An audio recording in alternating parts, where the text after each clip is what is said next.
Assalamualaikum warahmatullahi wabarakatuh. Apa kabar adik-adik semua yang insya Allah dirahmati Allah? Hari ini Umi Hana mau lanjutin lagi nih cerita tentang kisah sahih para nabi.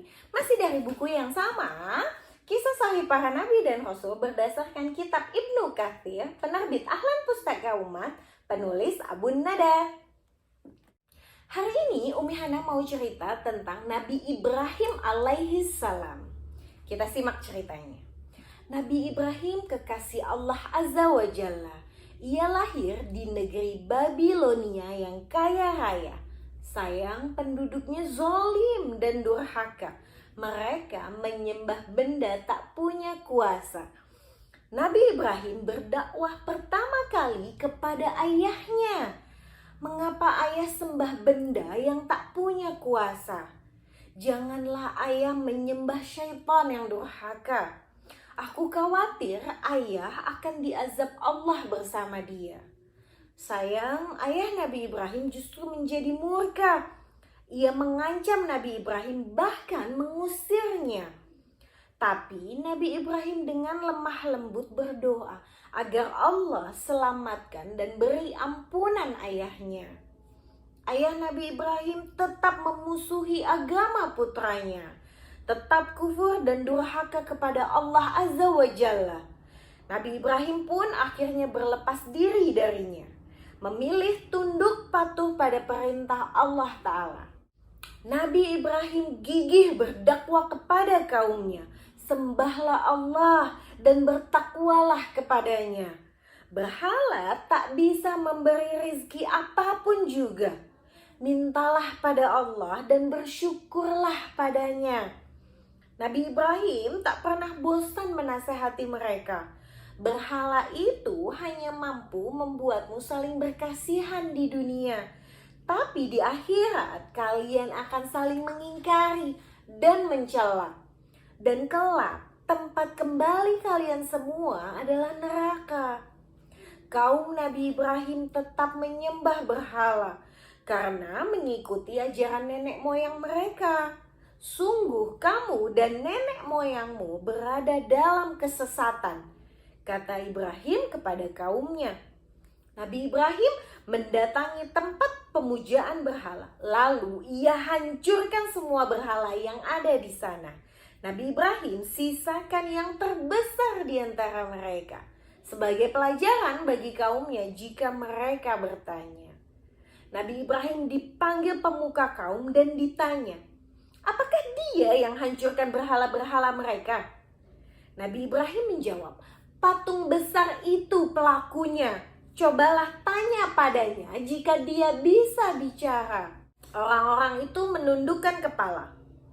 Kemudian berkata, kamu pasti tahu berhala-berhala itu tidak dapat bicara. Nabi Ibrahim lalu mengajak mereka menyembah Allah saja. Tinggalkan berhala yang tak bisa melindungi diri mereka. Nasihat Nabi Ibrahim justru membuat kaumnya murka. Mereka kumpulkan kayu bakar yang banyak jumlahnya, lalu menjadikan kayu itu api unggun yang menyala-nyala. Kemudian mereka lemparkan Nabi Ibrahim ke dalamnya. Saat dilempar ke dalam api, Nabi Ibrahim berdoa dan mohon perlindungan hanya kepada Allah saja. Allah perintahkan api menjadi dingin, tak berbahaya. Nabi Ibrahim merasa tenang berada di dalamnya. Nabi Ibrahim seorang yang lurus dan kokoh imannya. Ia tak takut menyampaikan kebenaran di hadapan raja.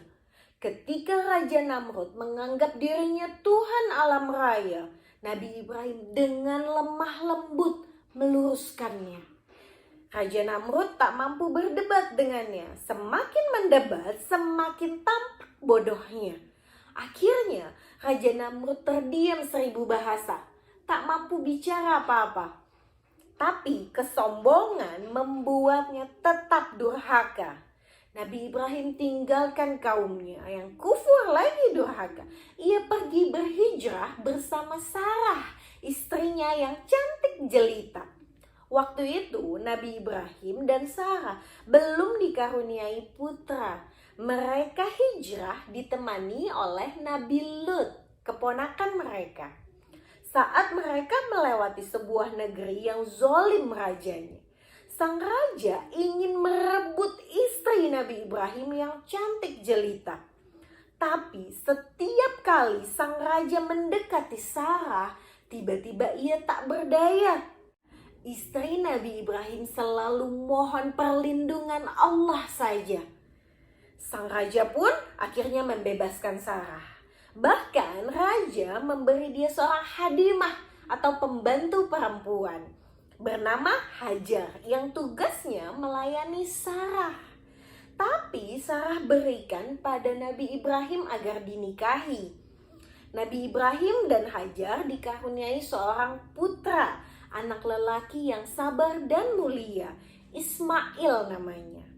Setelah itu Allah sampaikan berita gembira. Sarah melahirkan seorang putra, Ishak namanya. Putra Nabi Ibrahim, Ismail dan Ishak menjadi seorang nabi. Kisah tentang Ismail dan Ishak akan Umi ceritakan di episode selanjutnya. Hari ini sampai di sini dulu, sampai ketemu di cerita selanjutnya. Assalamualaikum warahmatullahi wabarakatuh.